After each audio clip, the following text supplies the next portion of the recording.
Today we're diving into a topic that's about as fun as a surprise prostate exam, the top 10 countries where Russians are facing bans and restrictions. Now before we start, I know what you're thinking. John, this is going to be as dry as a saltine cracker convention. But where's the fun in that? Instead, we're going to delve into the nitty-gritty, the whys and the hows, and maybe, just maybe, find some humor in the geopolitical hellscape that is our current reality. Buckle up, buttercups. It's going to be a wild ride. Let's kick things off with the most obvious one, shall we? Ukraine. Look, it's not exactly a shocker that the country currently trying to repel a full-scale Russian invasion isn't exactly rolling out the welcome mat for Russian tourists. I mean, imagine booking a trip to Hawaii only to find out that the volcano you were planning to see erupt is actually spewing lava directly onto your hotel. Unsurprisingly, travel between the two countries is about as easy as swimming through a pool of angry badgers. And by that I mean it's pretty much impossible for the average Russian citizen. Either way, if you're a Russian citizen hoping to visit Ukraine anytime soon, might I suggest investing in a good travel agent specializing in time travel? You'll probably have better luck then. Next up, we have the good old US of A, a country that prides itself on being a melting pot of cultures, a beacon of freedom, and a surprisingly selective bouncer when it comes to letting people in. Now before you go accusing me of being un-American, let me clarify. The US isn't banning all Russians. Instead, they've opted for a more targeted approach, focusing on specific individuals and entities. Think of it like a game of geopolitical whack-a-mole, except instead of rubber mallets, they're using sanctions, and instead of moles, it's still pretty much just Russia. We're talking oligarchs, government officials, and anyone else deemed a little too cozy with a certain shirtless horse enthusiast. Tough break, guys, but hey, at least you'll always have your yachts. Oh wait. Oh, Canada, land of maple syrup, hockey, and surprisingly strict sanctions against Russia? You betcha. Turns out, our friendly neighbors to the north aren't just about politeness and passive aggression. Much like the US, Canada has opted for a targeted approach, slapping sanctions on specific individuals and entities deemed to be complicit in Russia's less-than-savory activities.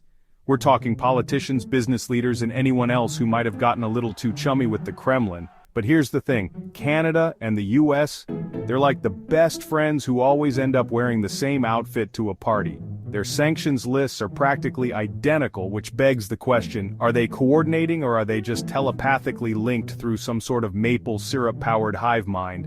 The world may never know. Either way, Canada is not holding back. Chapter 4. The European Union, Schengen No More. Alright, let's talk about the European Union, shall we? That sprawling collection of nations with a shared currency, a penchant for bureaucracy, and a surprisingly unified stance on Russian aggression. It's a fascinating entity, really, with its intricate web of policies and agreements that bind these countries together. On one hand, they've been incredibly supportive of Ukraine, providing humanitarian aid, military equipment, and enough sanctions to make a Russian oligarch weep into his caviar. The EU's commitment to Ukraine has been unwavering, showcasing a rare moment of solidarity among its member states.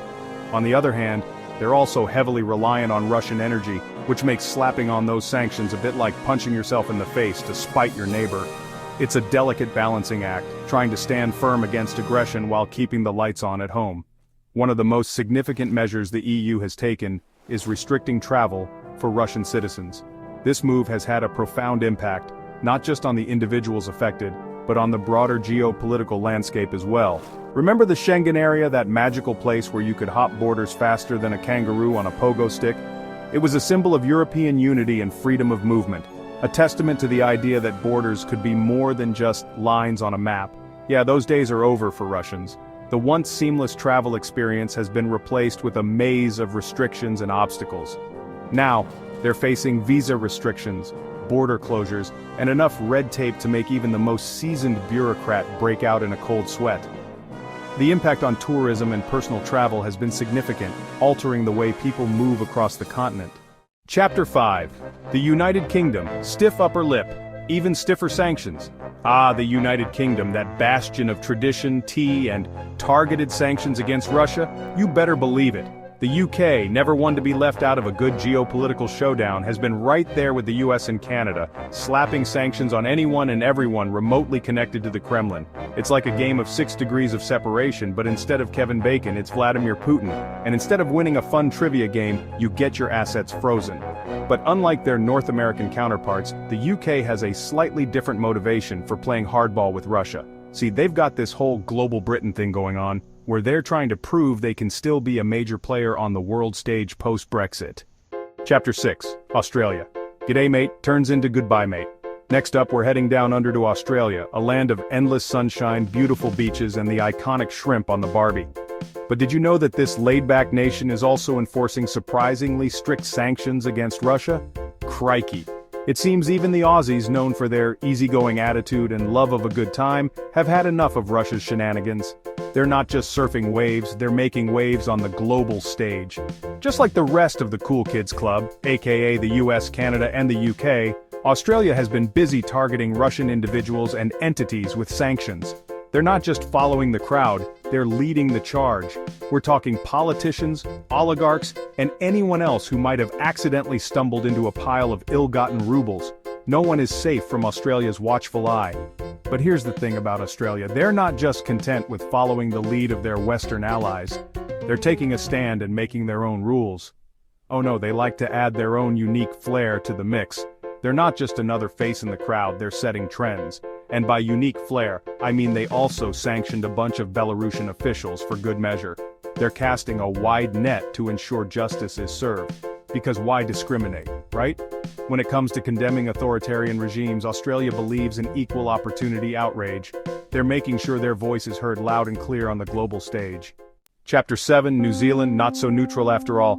Ah, New Zealand, land of stunning landscapes, hobbits, and wait for it, sanctions against Russia. That's right, even the Kiwis, known for their love of peace and diplomacy, have joined the sanctions party. Now, New Zealand's sanctions might not be as extensive as some of the other countries on this list, but they're not insignificant either. They've targeted key individuals and entities, including those involved in the defense and energy sectors. And here's the kicker. New Zealand's sanctions are particularly noteworthy because they rarely impose them on anyone. They're like the quiet kid in class who suddenly stands up and delivers a scathing indictment of the school bully. Next up, we're heading east to the land of the rising sun, where karaoke reigns supreme, and the neon lights of Tokyo never seem to dim. But it's not just the karaoke bars that are making noise. Sanctions against Russia are, well, they're rising too apparently and making quite the impact. That's right, Japan, a country known for its technological prowess, where robots and AI are part of everyday life, and its love of all things cute, from Hello Kitty to Pikachu, and its historically complex relationship with Russia, has also jumped on the sanctions bandwagon, adding another layer to their intricate diplomatic dance. Japan's sanctions target a range of individuals and entities, from high-ranking government officials to major financial institutions, aiming to hit where it hurts. But here's the thing about Japan's sanctions.